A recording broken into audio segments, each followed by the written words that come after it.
बारिश ना आए तो शॉर्टकट अच्छे हैं। अब यहाँ दे शॉर्टकट में ही आए हैं, आधा भी बात बम बोले। ऐसा भी हो सकता है, आप फिसल भी सकते हो। मेरे सामने पहाड़ है, ये मुझे कुछ कुछ कैलाश पर्वत जैसा लग रहा है।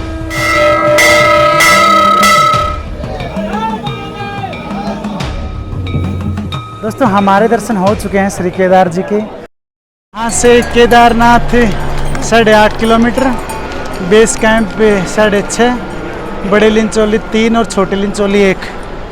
तो क्या हालात हैं टीम के? हालात ये हैं। हाँ बताओ, बोलो। क्या सिचुएशन है अभी तक हमारी? हालात ये है कि पैरों में दर्द होना स्टार्ट हो चुका है। अच्छा, थकावट? केदारनाथ यहाँ से रह चुके हैं। थकावट इतनी नहीं है, आराम आराम से चल रहे हैं, मौज मस्ती करते हुए, भोले की भक्ति में गाते गुनगुनाते, नज़ारों को देखते हुए। ऊपर बादल ही बादल हैं, ऊपर का मौसम एकदम से ठंडा और मनोरम।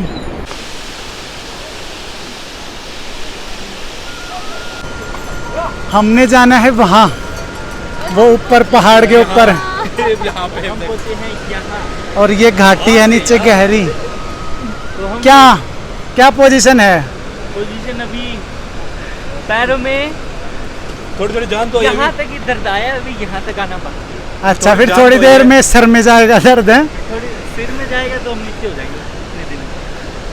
चलो शंकर का नाम लेके चढ़ जाओ, आराम आराम से चलते हैं और भोले का नाम लेते हुए इतनी थकावट महसूस नहीं होगी सभी को। केदारनाथ का दूसरा शॉर्टकट लगाने जा रहे हैं पूरी टीम, तो चलो देखते हैं इसको भी। ये शॉर्टकट है, शॉर्टकट से काफ़ी रास्ता छोटा हो जाता है। चलो, टफ कुछ नहीं होता, सब मानसिक सोच है। अभी हम दूसरा शॉर्टकट लेके आए हैं, बैठे हैं थोड़ा सा। शॉर्टकट में मैंने क्या देखा है कि आप कितने ही ज़्यादा थके हुए हो और शॉर्टकट लेते हैं ना, तो एक अलग तरह की और एक एनर्जी सी आ जाती है आप में, एक अच्छी वाली, और आप कर देते हो उसको आराम से, आसानी से। तो जो हमने शॉर्टकट में देखा है, जो मैंने अनुभव किया है, वो नीज के नीचे, ये जो हिंदी में इसको या हरियाणवी में पिंडी बोलते हैं, वहाँ ज़्यादा जोर पड़ता है। तो कि जो कि रेस्ट में चल रहा था, और नॉर्मल चलते हैं तो यहाँ नीज में ज़्यादा जोर पड़ता है। तो शॉर्टकट लेने से डिवाइड हो जाता है थोड़ा सा दर्द, और एक एनर्जी आ जाती है अलग तरह की, और हम कर जाते हैं उसको। क्योंकि रेगुलर चलते चलते ना आदमी थोड़ा सा उबाऊ हो जाता है और बोर सा फीलिंग करने लगता है। तो शॉर्टकट कोशिश करिए, अगर आप कैपेबल हो तो लीजिए, वरना अवॉइड करिए शॉर्टकट लेके। और वैसे भक्ति मार्ग में कोई शॉर्टकट तो है नहीं, लेकिन रास्तों का हो सकता है, आप कर सकते हैं थोड़ा सा टाइम बचाने के लिए, रास्ते बचाने के लिए। और ये हमारी टीम है, ये बताएगी कि कैसी अब तक कैसी सिचुएशन है इनकी, हालत। अभी शक्ति जो है, हमने खाए हैं एप्पल। ओके, ठीक है, तो हम एप्पल खा खा के चल रहे हैं, तो थकान अच्छी हुई है, थकान महसूस नहीं हो रही है। अपने साथ कोई फल फ्रूट लेके आइएगा, और बाहर का जो खाना है उसको यात्रा के टाइम पे कम से कम अवॉइड कीजिए। फास्ट फूड तो भूल जाइए, ठीक है। जितना उसके फल फ्रूट लेके आइएगा और एप्पल लेके आइए। ललित से नहीं अपना अनुभव बताओ। अनुभव अच्छा रहा। शॉर्टकट 2-3 मिले हमें, थकान हुई है उसमें थोड़ी बहुत, पर रास्ता जल्दी कवर हुआ हमारा उससे। बहुत थक गई मैं तो। और सबके लिए एक सजेशन है, यहाँ पे ना जितना हो सके बेबी स्टेप लीजिए। बेबी स्टेप बहुत अच्छे रहेंगे। अगर हम लंबे स्टेप्स लेंगे तो थकान ज़्यादा होगी, और बेबी स्टेप लेंगे तो हमें कम थकान होगी। मतलब अकॉर्डिंग टू लंबे स्टेप के हमें कम थकान होगी।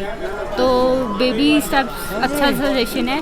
और एक और है कि आप लोग अपने साथ फ्रूट्स रखें, ड्राई फ्रूट्स रखें जो हेल्दी होते हैं, प्लस में हमारी एनर्जी, बहुत ज़्यादा एनर्जी देते हैं वो हमको ना, फ्रूट स्पेशली। और फास्ट फूड अवॉइड। दूसरा शॉर्टकट लेके आए हैं, तो तीसरा लेने जा रहे हैं जो कि लंबा है, और इससे हमारा काफ़ी सफ़र छोटा हो जाएगा और ये डायरेक्ट ऊपर जाएगा। तो इसको भी लेते हैं हम, अपना छोटा सफ़र करते हैं। चलो, शॉर्टकट लेने से थोड़ी एनर्जी आ जाती है, और जो कैपेबल है उनको लेना चाहिए, सभी ना लें।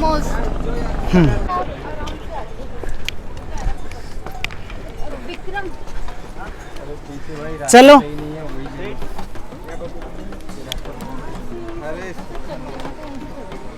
कोई नहीं, आराम आराम से चलो, कोई जल्दी नहीं है।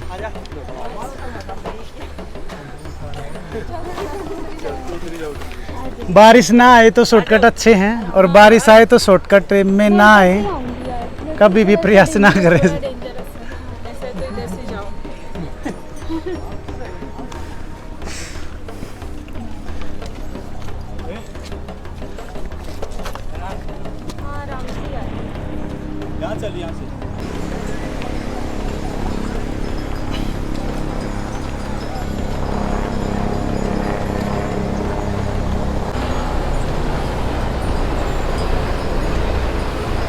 बिल्कुल ही संकरा रास्ता है।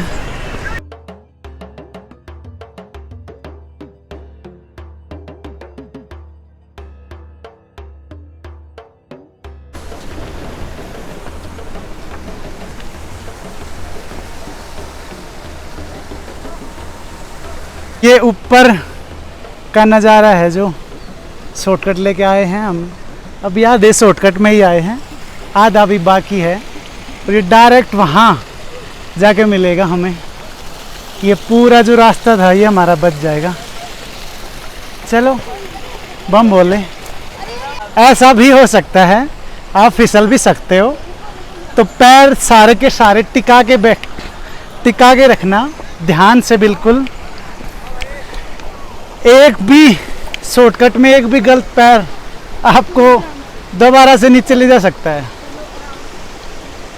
और ये फिर से एक और शॉर्टकट आ गया है, ये 4 नंबर का शॉर्टकट। इससे भी हम काफ़ी दूरी तय कर लेंगे कम समय में ही।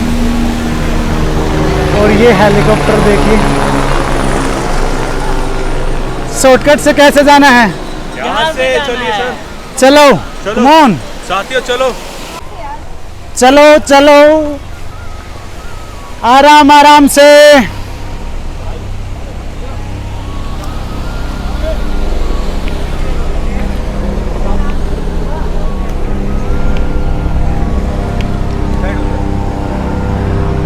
आने दो पहले।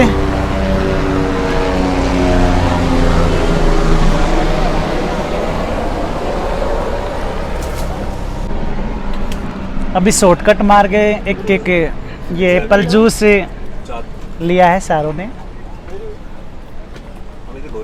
अच्छा है, अच्छा है ना, और शॉर्टकट भी अच्छा था। बहुत अच्छा था। व्यू भी थके भी कम, और व्यू तो बहुत अच्छा है।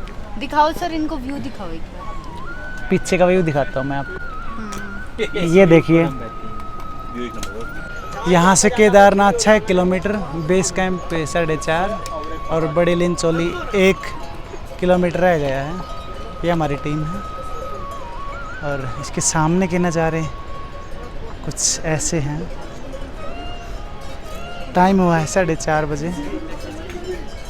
तो ये अभी हमारा 6वां शॉर्टकट है, हमारा और नहीं, 6 ही है सारों का। इससे हमारा काफ़ी रास्ता छोटा हो जाएगा। ये ऐसे यहाँ से जाके, और ये और पीछे का मैं दिखा देता हूँ यहाँ से ही केदारनाथ के जो, ये देखिए पीछे का नज़ारा। और ये सामने जो बर्फ़ का ये जो सामने आप बर्फ़ का पहाड़ देख रहे हैं, ये वाला, यहीं पे केदारनाथ जी हैं। तो वहीं पे चलते हैं। चलो, थोड़ा सा रह गया अभी हम आ चुके हैं। 5 किलोमीटर रहता है यहाँ से मात्र। और ये यहाँ पे हेलीपैड है, और ये ऊपर देखिए हिमालय की पहाड़ियाँ बिल्कुल सफ़ेद। अभी यहाँ से दिख नहीं रही, मैं आपको बैक कैमरे से दिखाता हूँ इसके, कितना मनोरम है। और वहाँ पे जो सफ़ेद बर्फ़ है हिमालय की, उस पे जो सूर्य की किरण पड़ रही है ना, उसको चमका रही है। मैं मतलब एक तरह से सोना कहो, उसको सफ़ेदी कहो, चमक रही है। सफ़ेद सिमट होती है, जैसे चूना सा ऐसा लग रहा है। ये देखिए, ये बीच में से जो यहाँ पे ये हिमालय दिख रहा है ना, यहाँ पे है केदार, और यहीं पे चलेंगे हम। चलो आपको भी लिए चलते हैं, वीडियो के माध्यम से आपको दर्शन कराएंगे। अगर कोशिश रही तो आरती भी अटेंड करेंगे। टाइम हुआ है 5:30 का, और ये सामने केदार घाटी इसको बोल सकते हैं। ये देखिए,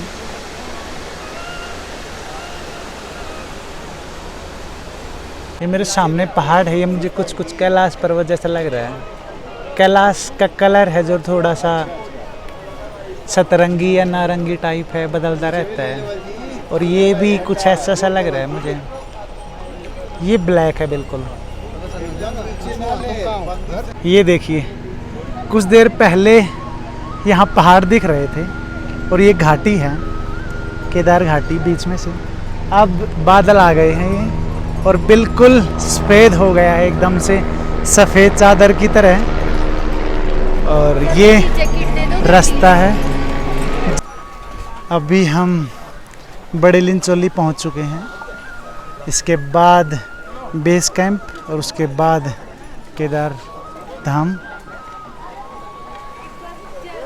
आराम से चल रहे हैं, रुकते रुकते हुए, आनंद लेते हुए यात्रा का, गाते मुस्कुराते बोलते हुए, सभी अनुभव इकट्ठे करते हुए, सभी भक्तजनों से जो नए नए भगत हैं उनसे बातें करते हुए, कौन कहाँ से है, उनका अनुभव, सभी कुछ अपने पास समेटते हुए। दोस्तों अभी यहाँ से सिर्फ 2 किलोमीटर की चढ़ाई रहती है, और हम चारों तरफ से ना बादलों से घिर चुके हैं। चारों तरफ से बादल ही बादल हैं, सफ़ेद सफ़ेद, वाइट वाइट। ऊपर पहाड़ पे देखिए कितनी सफ़ेदी। और हमारी टीम कैसी है अभी, एनर्जी कैसी है? 4 वो किलोमीटर तो पहुंचना ही है। 4 किलोमीटर के बाद हम चलना बंद कर देंगे। अच्छा, चढ़ाई बहुत ही खड़ी चढ़ाई है और 22 किलोमीटर की है। अच्छे अच्छे यहाँ पे बोलते हैं ना कि अच्छों की हालत ख़राब हो जाती है,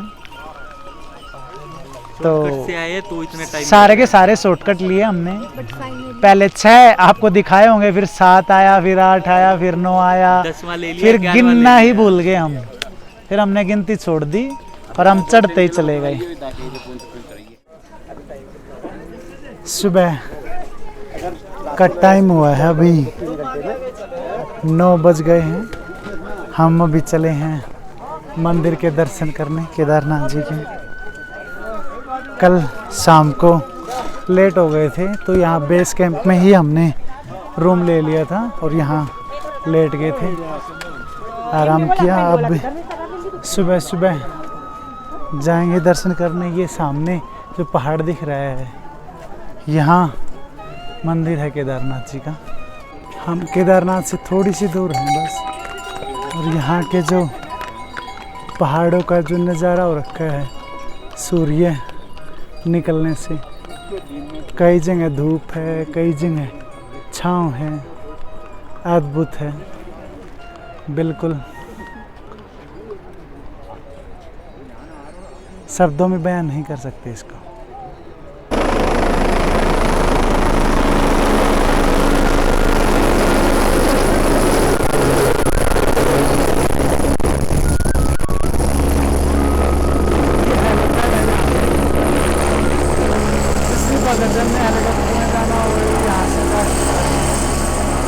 यहाँ से केदारनाथ की दूरी 1 किलोमीटर जाती है। तो जो भी हेलीकॉप्टर से जाते हैं सभी को 1 किलोमीटर का पैदल यात्रा है वो पूरी करनी पड़ती है।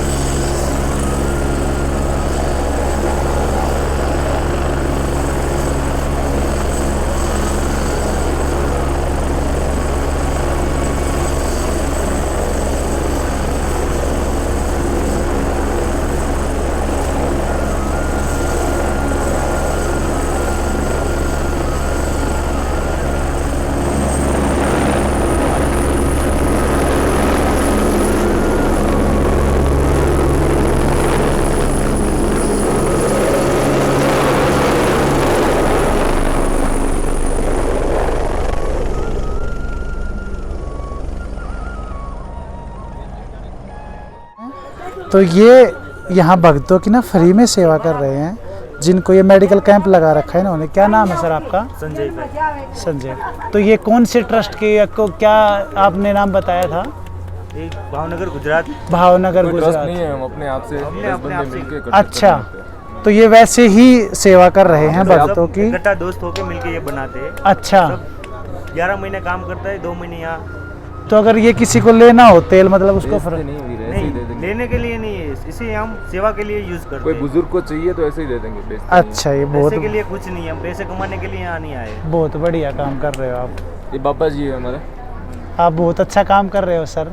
ये नहीं सब करवा रहे हैं। सभी ऐसा काम नहीं करते।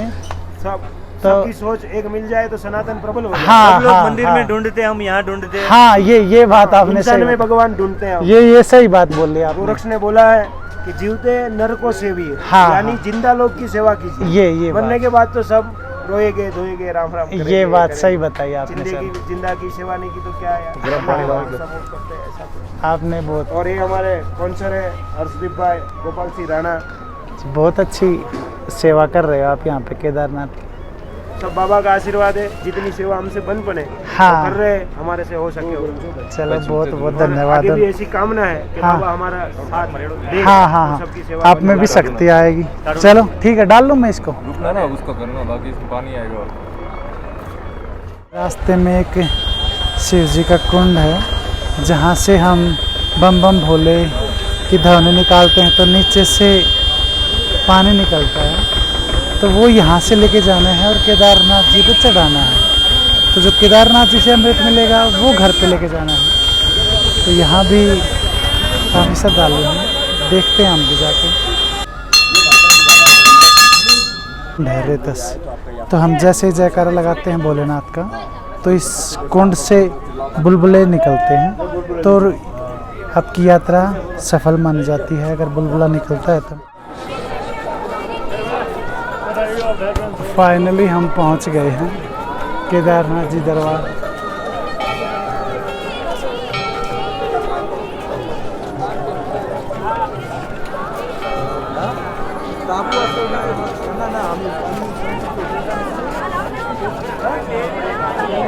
ये केदार जी धाम आप देखिए, पहाड़ियों के बीच में, इस पीछे सफेद बर्फ से ढके हुए पहाड़ और सामने भोलेनाथ जी। कितना अच्छा लग रहा है।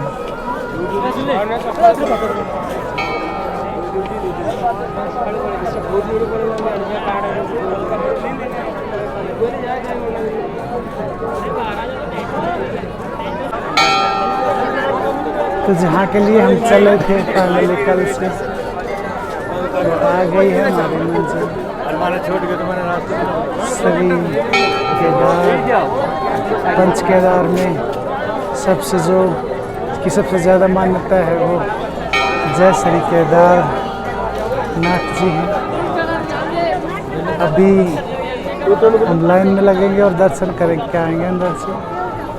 उसके बाद यहाँ पे कुछ समय बिताएंगे और यहाँ की जो अनुभूति है उसको महसूस करेंगे।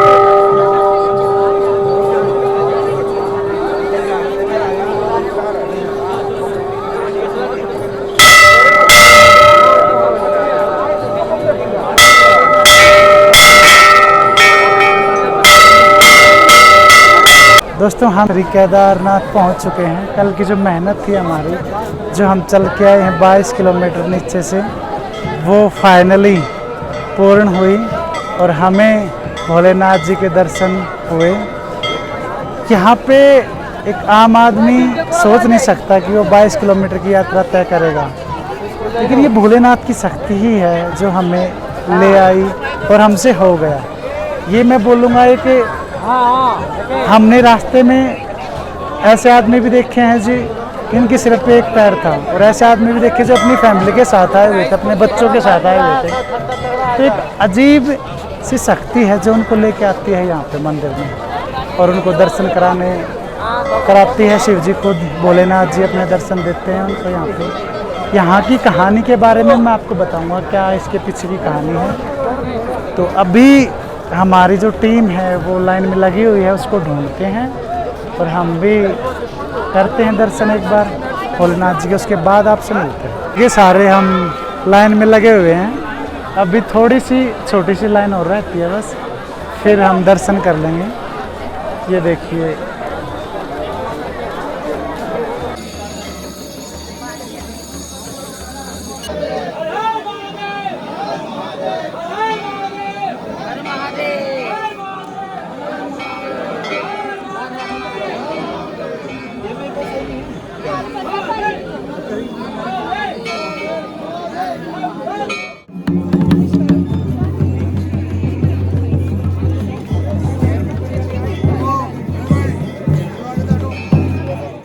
दोस्तों, हमारे दर्शन हो चुके हैं श्री केदार जी के।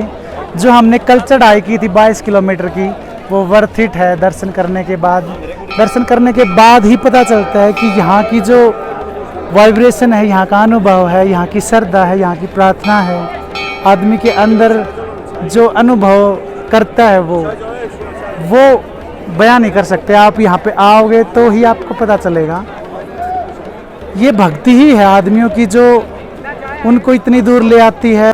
अगर अंदर की मैं बात करूं और इस मंदिर की बात करूं तो इसके पीछे की स्टोरी ये है कि जो पांडव थे, जब उन्होंने युद्ध जीत लिया था महाभारत का, तो उन्होंने राज करने के बाद उस कुछ समय बाद उनको कुछ बुरे बुरे सपने आने लगे। उनको कुछ लाशें दिखाई देती थी, जो उन्होंने युद्ध में किया था उसका परिणाम उनको सपनों में दिखाई देता था। विधवाएं थी वहाँ पे महाभारत में, जो उनके पति शहीद हुए थे, उनकी चीख पुकार उनको सुनाई देने लगी।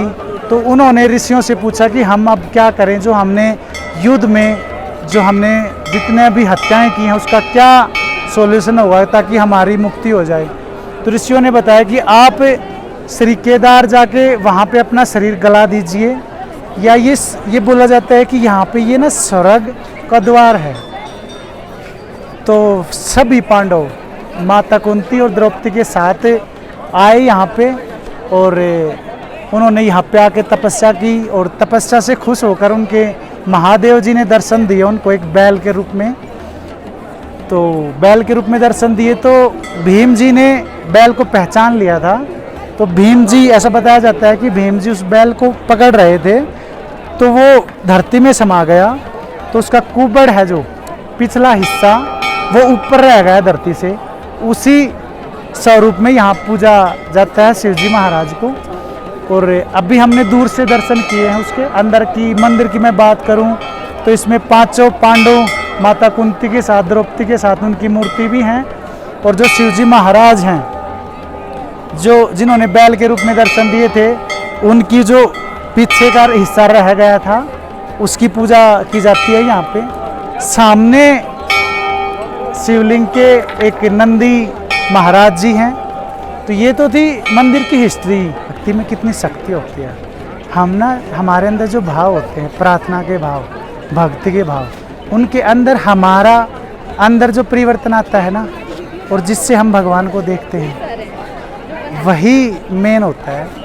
क्योंकि भगवान ये नहीं बोल रहा कि आप मेरे पास आओ और यहाँ पे आके कुछ चढ़ाओ। भगवान आपकी भक्ति देखता है, आपकी श्रद्धा देखता है, आपकी प्रार्थना देखता है। आपकी प्रार्थना से, आपकी श्रद्धा से जो आपके अंदर बदलाव होते हैं, जो नम्रता आती है, वो इम्पोर्टेंट है। भगवान उसी को देखता है, उससे आपके अंदर बदलाव आएंगे। तो वो कितनी आप में, और उसी से फिर शक्ति पैदा होती है। वो शक्ति जो आपसे बड़े बड़े काम करा देती है, वो शक्ति जो आप सोच भी नहीं सकते, ऐसी ऐसी चढ़ाइयाँ चढ़वा देती है जो आपने कभी सोचा ही नहीं था। ऐसे ऐसे काम हो जाते हैं उस शक्ति के भी आप पे। बहुत सारे आदमी हैं जिन्होंने बड़े बड़े काम किए हैं। अगर उनसे पूछा जाए तो उनकी जो प्रेरणा स्रोत रही है, एक छोटी सी भक्ति रही है, कहीं ना कहीं किसी चीज़ की कोई प्रार्थना रही है, किसी के प्रति नम्रता रही है, किसी के प्रति प्रेम रहा है।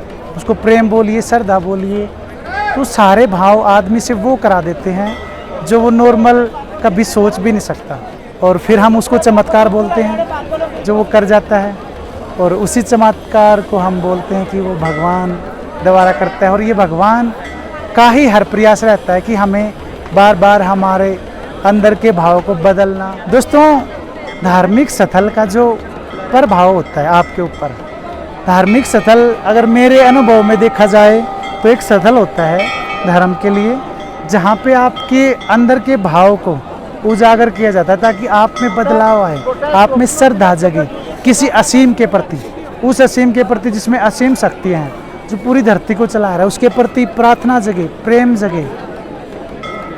उसी प्रार्थना आवेज में यहाँ पे इतने श्रद्धालु आते हैं अपनी प्रार्थनाएं लेके, अपने प्रेम को दिखाने भगवान के प्रति, उनका जो प्रेम है। लेकिन बहुत सारे आदमी सोचते हैं कि धार्मिक स्थल पे जाने से क्या होगा, क्या ही हो जाएगा।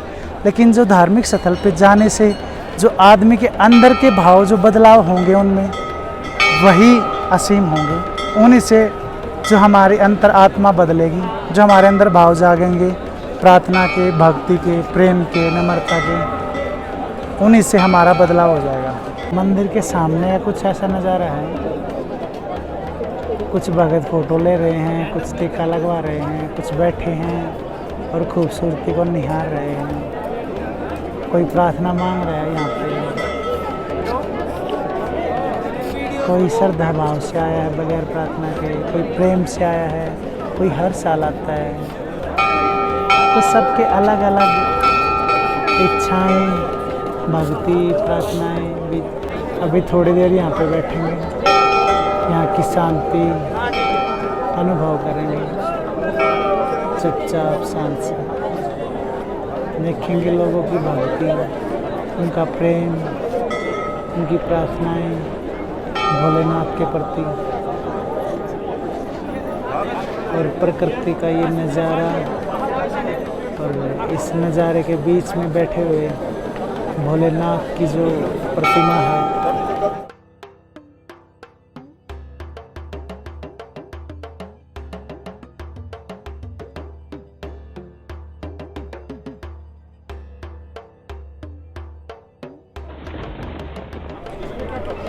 मंदिर के पीछे का दृश्य कुछ ऐसा है, और ये जो आपको भीमशिला दिख रही है, ये पत्थर दिख रहा है,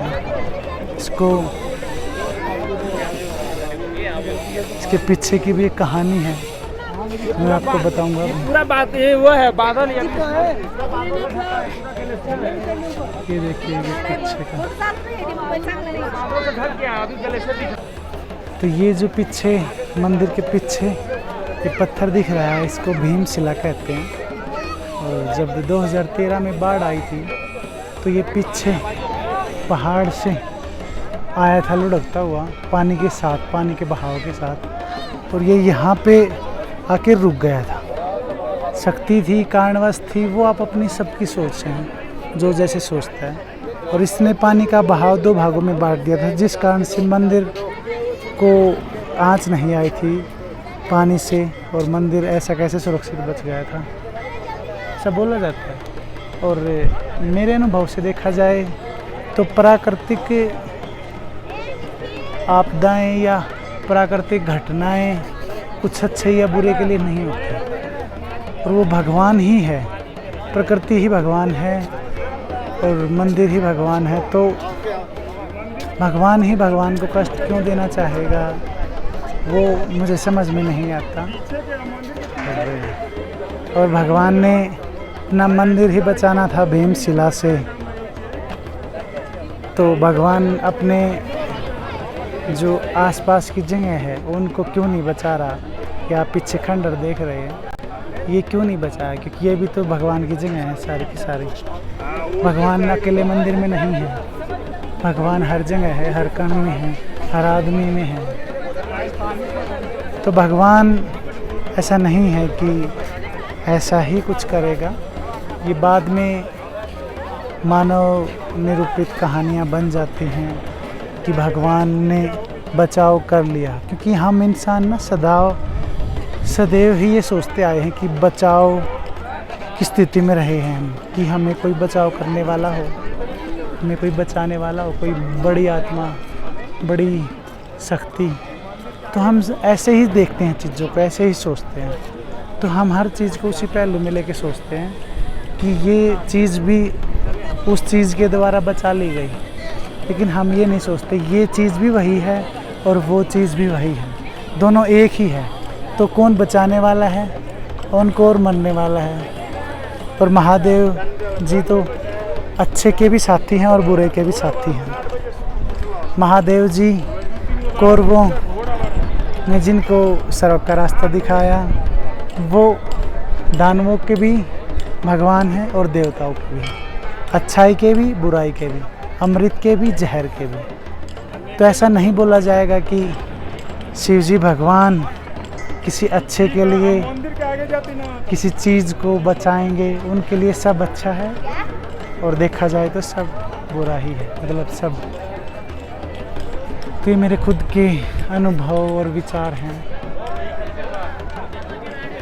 किसी चीज़ को लेकर। ज़रूरी नहीं कि मैं सही हूँ, मैं गलत भी हो सकता हूँ। सबकी अपनी श्रद्धा, प्रेम भाव, भक्ति होती है, विचार होते हैं, समझ होती है।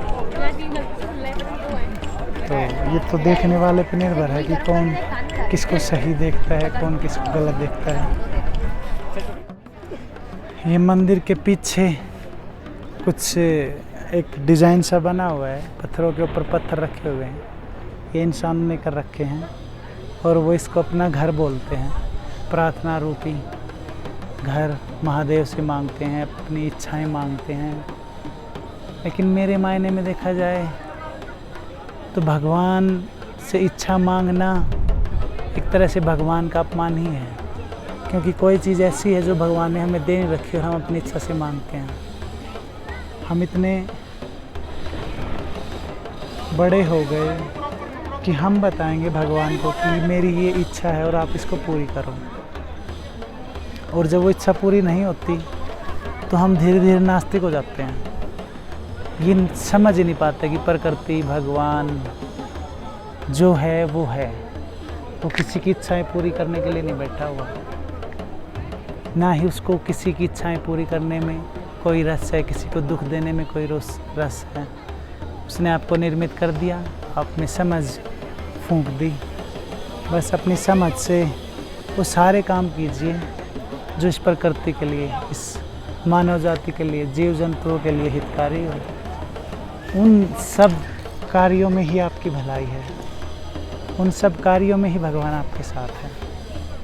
वरना आप सारे काम, बुरे काम करते हुए और एक दिन आ जाते हैं भगवान से अपनी इच्छा जाहिर करने, छोटे छोटे कामों के रूप में, और सोचते हैं भगवान आपकी इच्छा पूरी करेगा। हम यहाँ पे मंदिर में आया मैं, मेरा उद्देश्य प्रेम, श्रद्धा थी शिव के प्रति, कोई इच्छा नहीं। कोई इच्छा रखें भी तो क्या रखेंगे, हम इंसान इच्छा मांगेंगे भी तो क्या मांगेंगे। हमारी छोटी इच्छाएं हैं, पैसा, घर, दौलत, बड़े बंगले, बड़ी गाड़ी, यही इच्छाएं हैं हमारी। सारी इच्छाएं हमारी माया के दायरे में सिमट के रह जाती हैं। हम भगवान से प्रेम मांगते ही नहीं, हम भगवान से जो आत्मीयता का शांति है, आनंद है, वो कभी मांगते ही नहीं। जो भगवान हमें दे रहा है उसके लिए कभी शुक्रिया अदा करते ही नहीं है। जो हमें खाना दे रहा है, जो हमें फैमिली दे रहा है, परिवार दे रहा है, उसके लिए कभी हम उसका शुक्रिया अदा नहीं करना चाहते। बस अपनी इच्छाएं रख देते हैं भगवान के प्रति कि आप इन्हें पूरी करो, और उस इच्छा के बदले में हम आपको कुछ प्रसाद स्वरूप, कुछ चढ़ावा या पैसे दे देंगे।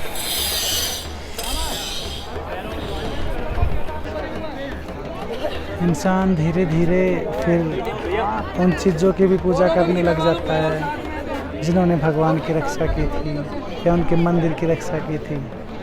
क्या हम सोच सकते हैं अपनी छोटी सोच से हम क्या सोचेंगे? हमने क्या सोचा कि कोई पत्थर आया और उसने भगवान के मंदिर की रक्षा की? सोचा कभी हमने? हम असुरक्षित हैं तो हम सोचते हैं कि भगवान भी असुरक्षित है।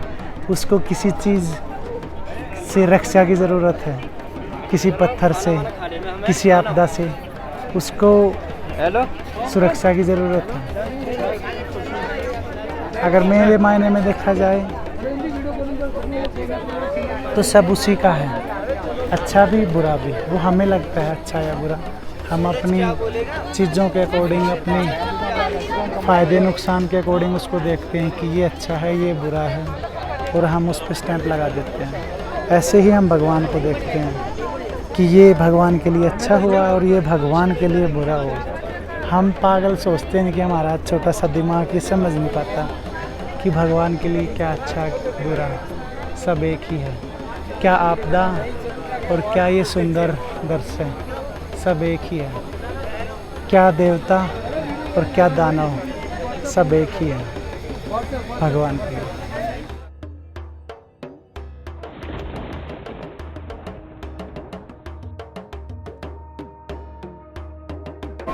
महादेव की एक बात, जो एक गुण मुझे बहुत ही प्रेरणा देता है कि महादेव जी दानव के देवता भी हैं और देवताओं के देवता भी हैं, अच्छाई के भी बुराई के भी। वो अमृत भी पी सकते हैं और जहर भी पी सकते हैं, तो उनके लिए सब एक है, एक समान है, अच्छाई भी बुराई भी। जब दानव दुखी होते हैं, उन पर कुछ आपदाएं आती है, तो वो सीधा ही महादेव के पास पहुंचते हैं, और तब देवता दुखी होते हैं तो वो सीधा ही भगवान से मदद मांगते हैं। तो महादेव जी हमेशा ही दोनों पक्षों में समान भाव से देखते हैं, दोनों एक ही चीज़ हैं, एक ही सिक्के के दोनों पहलू हैं, जैसे सुख और दुख, अच्छाई बुराई। हमें लगता है ये अच्छी है, ये बुरी है, लेकिन भगवान के लिए दोनों एक ही है, एक ही चीज़ है। हम अपने पैमाने से देखते हैं उसको, सुख और दुख के अपने फ़ायदे नुकसान के अनुसार, लेकिन भगवान सबके लिए एक है, अच्छाई के लिए भी बुराई के लिए भी, और हमेशा अपने समाधि स्वरूप में ध्यान मगन रहते हैं, हर भाव में एक समान रहते हुए ये सिखाते हैं कि हमें भी ऐसा ही बनना चाहिए, ताकि हम भी जीवन के उतार चढ़ाव को एक समान भाव से ले सकें और उनमें अच्छे निर्णय ले सकें।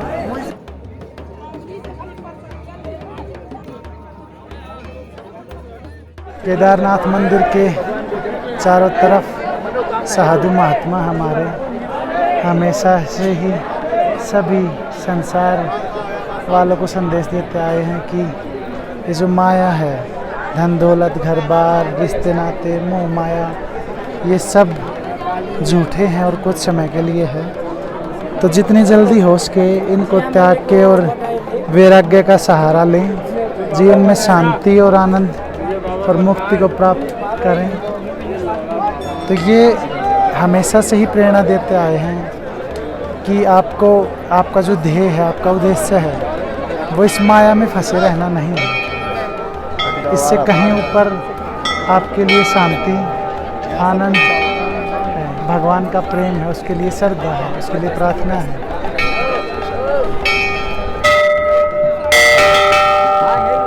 मंदिर की घंटियाँ आपके अंदर जो वाइब्रेशन उत्पन्न करती हैं, वो आपको शांति प्रदान करती हैं। तो इनकी जो ध्वनि होती है घंटियों की, वो एक ऐसे हर्ज की होती है जो आपके अंदर